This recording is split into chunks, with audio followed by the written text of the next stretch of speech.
May 2021. Most people think of nerds as quiet, diffident people. In ordinary social situations, they are as quiet and diffident as the star quarterback would be if he found himself in the middle of a physics symposium, and for the same reason, they are fish out of water. But the apparent diffidence of nerds is an illusion due to the fact that when non-nerds observe them, it's usually in ordinary social situations. In fact, some nerds are quite fierce. The fierce nerds are a small but interesting group. They are, as a rule, extremely competitive. More competitive, I'd say, than highly competitive non-nerds. Competition is more personal for them. Partly perhaps because they're not emotionally mature enough to distance themselves from it, but also because there's less randomness in the kinds of competition they engage in, and they are thus more justified in taking the results personally. Fierce nerds also tend to be somewhat overconfident, especially when young. It might seem like it would be a disadvantage to be mistaken about one's abilities, but empirically it isn't. Up to a point, confidence is a self-fulfilling prophecy. Another quality you find in most fierce nerds is intelligence. Not all nerds are smart, but the fierce ones are always at least moderately so. If they weren't, they wouldn't have the confidence to be fierce. There's also a natural connection between nerdiness and independent-mindedness. It's hard to be independent-minded without being somewhat socially awkward because conventional beliefs are, so often mistaken or at least arbitrary. No one who is both independent-minded and ambitious would want to waste the effort it takes to fit in. And the independent-mindedness of the fierce nerds will obviously be of the aggressive rather than the passive type. They'll be annoyed by rules rather than dreamily unaware of them. I'm less sure why fierce nerds are impatient, but most seem to be. You notice it first in conversation, where they tend to interrupt you. This is merely annoying, but in the more promising fierce nerds, it's connected to a deeper impatience about solving problems. Perhaps the competitiveness and impatience of fierce nerds are not separate qualities, but two manifestations of a single underlying drivenness. When you combine all these qualities in sufficient quantities, the result is quite formidable. The most vivid example of fierce nerds in action may be James Watson's The Double Helix.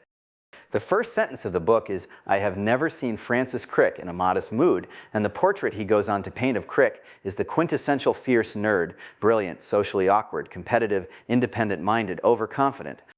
But so is the implicit portrait he paints of himself. Indeed, his lack of social awareness makes both portraits that much more realistic because he baldly states all sorts of opinions and motivations that a smoother person would conceal.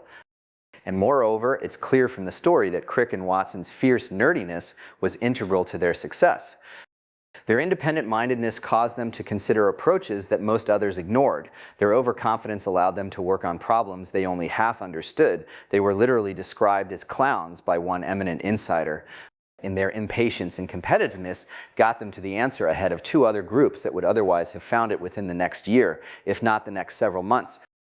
The idea that there could be fierce nerds is an unfamiliar one, not just to many normal people, but even to some young nerds. Especially early on, nerds spend so much of their time in ordinary social situations and so little doing real work that they get a lot more evidence of their awkwardness than their power. So there will be some who read this description of the fierce nerd and realize, that's me, and it is to you, young fierce nerd, that I now turn. I have some good news and some bad news. The good news is that your fierceness will be a great help in solving difficult problems, and not just the kind of scientific and technical problems that nerds have traditionally solved. As the world progresses, the number of things you can win at by getting the right answer increases. Recently, getting rich became one of them. 7 of the 8 richest people in America are now fierce nerds. Indeed, being a fierce nerd is probably even more helpful in business than in nerds' original territory of scholarship. Fierceness seems optional there. Darwin, for example, doesn't seem to have been especially fierce.